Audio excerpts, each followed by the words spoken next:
Hello Virgo, it's Maggie the Irish Gypsy bringing you your January 2025 mid-month general reading. We're looking at the second half of January, and this reading is for the earth sign of Virgo. I hope everyone's doing well as we move through the beginning of another year, and thank you so much for taking the time to be here.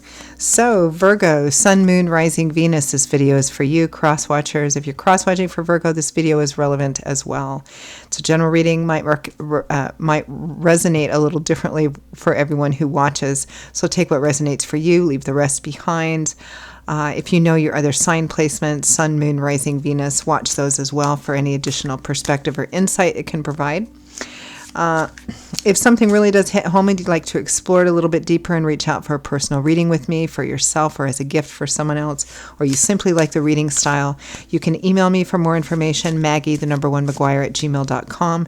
You can click on the description of this video, click on that word more, you'll see that contact info there, along with my PayPal me link for any of you who care to donate in support of my channel. Always gratitude and thanks to those of you that do.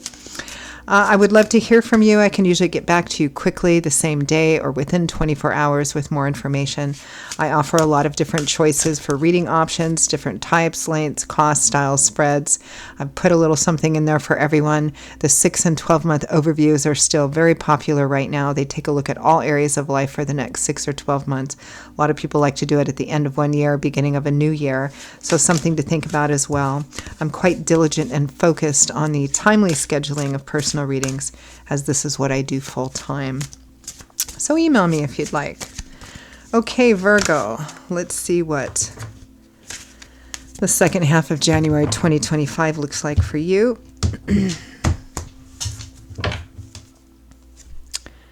We begin with Temperance and the Ace of Cups.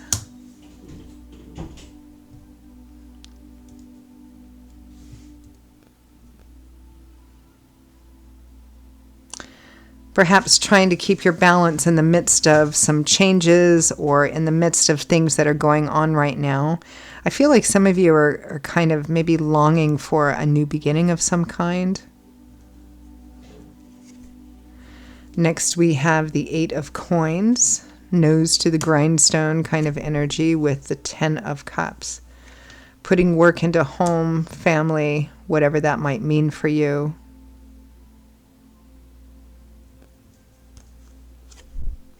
Next we have the Moon with the Devil. From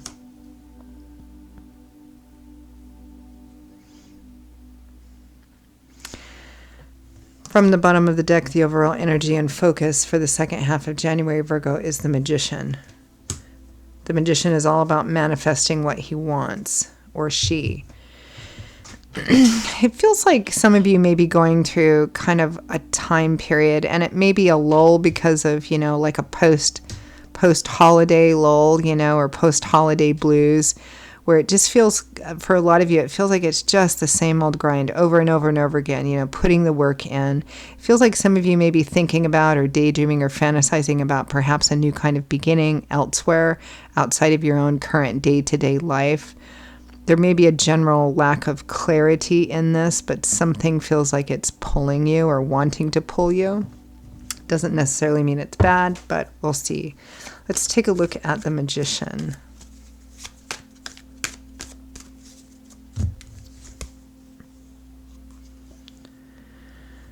We have death, endings, transformations, the 7 of Cups. Here's our card of kind of daydreaming, fantasizing, looking at different options, not sure how realistic all of them are. I mean, we all need to dream, but the 7 of Cups represents sort of that fantasizing, building castles in the sky kind of energy.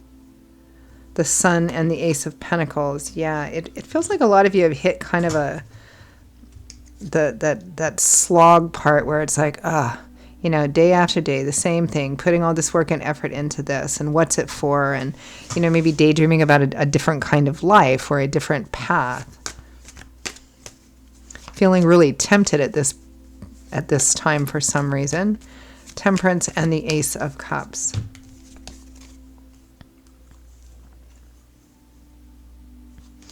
We have the Ace of Cups again.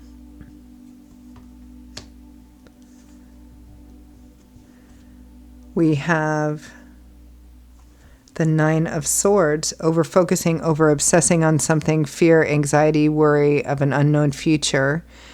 And it's not to say that the source of your fear and worry is invalid, but the Nine of Swords comes up when someone's overthinking it, thinking about something too much, and almost always with the worst possible negative outcome.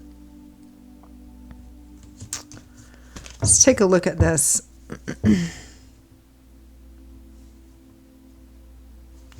Eight of Coins and Ten of Cups. It feels like a lot of you just feel just kind of burdened, bogged down and burdened.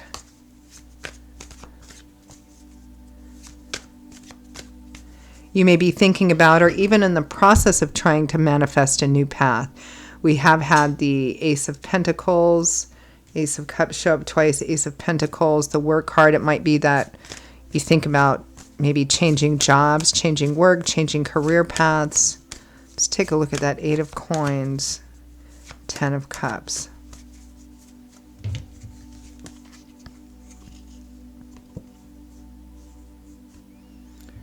Might even be new love and romance for some of you moving forward or trying to move forward with.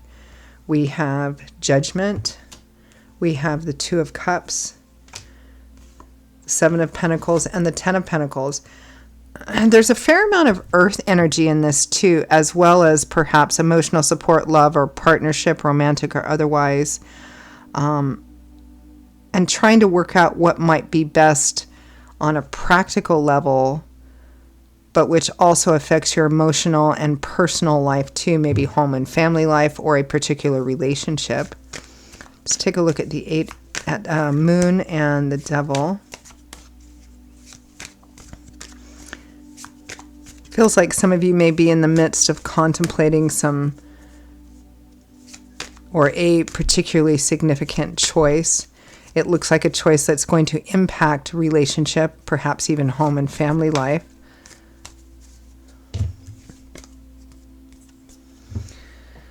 The World is clarifying the Moon and the Devil. The Two of Swords. The Emperor and the Page of Wands. Boy, this is kind of like a mix of energies. It's like, I want to run off and do this thing, or I want to, you know, I want to leave this energy or this situation that I'm in now for something new. I don't know if this is the right thing to do. It feels here like somebody is kind of caught up between, you know, the energy of the Page of Wands and the energy of the Emperor. It's like, do I continue just to kind of shoulder the burden and shoulder the responsibilities and keep on this path here? Or do I run off on this new kind of exciting new path over here? Now, because this is a general reading, this can be in different areas of life for those of you watching. It might be career, work, money. Maybe you're daydreaming or perhaps even exploring, you know, just leaving it and going and doing something else because it appeals to you more because you're tired of what you're involved in. But yet you're asking yourself, is that really the responsible thing to do? And as some of you, it might be in love and romance too, you know, a question of, you know, maybe you've hit a dry spell or feeling bored or something like that. And again, it's kind of caught in between, you know, do I do this thing or do I do that thing? Do I follow kind of my own impulses and passions and wants and desires, whether it's a responsible thing or not? Or, you know, ultimately, whatever the choice is, looks like it will have some kind of significant or even for some of you profound impact on relationship, on home and family life.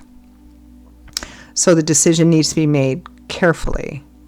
It could also be that you're just going through, it might also be that there isn't anything wrong with what you've been devoting yourself to. It may just be that you're going through one of those, you know, I mean, we all go through these things, right? We go through these things where it just seems like a slog, right? Everything does, especially like, I mean, we're in the post-holiday season, right? Post-party, post-holiday season. So it may be a bit of that's affecting it too, right?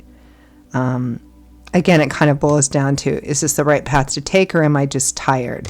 Would this be responsible or would this be irresponsible kind of energy? And again, kind of considering the impact it may have on the people around you. So let's end with advice, guidance, feedback from Spirit. It's kind of similar to Taurus's, your sister sign Taurus's reading. Theirs was a little bit more intense, but again, this is a general reading, so the intensity will vary anyway. Let's end with advice, guidance, feedback from Spirit.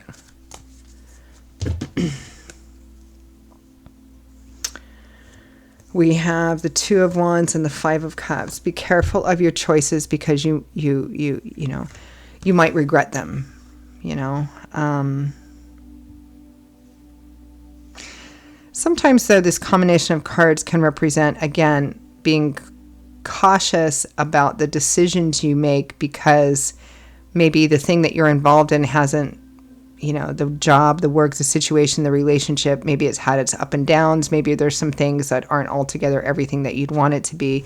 But there's still two cups upright and full here in this Five of Cups. But the person's only focused on, you know, the negative, what, you know, what's been lost or what didn't work out, or perhaps regretting certain things and not noticing that he still has a lot of blessings, you know, to count for again. And also, you know, again, being careful of your decisions because they could lead to a place of regret. Here's that Ten of Cups again, and the Five of Swords and Temperance again. Temperance is learning how to balance in the midst of things that go up and down that we can't control, sometimes our own emotions, right? But learning how to kind of maybe adapt, adjust, shift, and change without kind of leaving that center. Moderation is temperance, neither too much nor of one nor too much of the other, not making any radical things. It might be that you're just going through a, you know, kind of a slow period right now. It may be that you need to carve out some personal time for yourself to kind of balance out that sort of gray sort of feeling.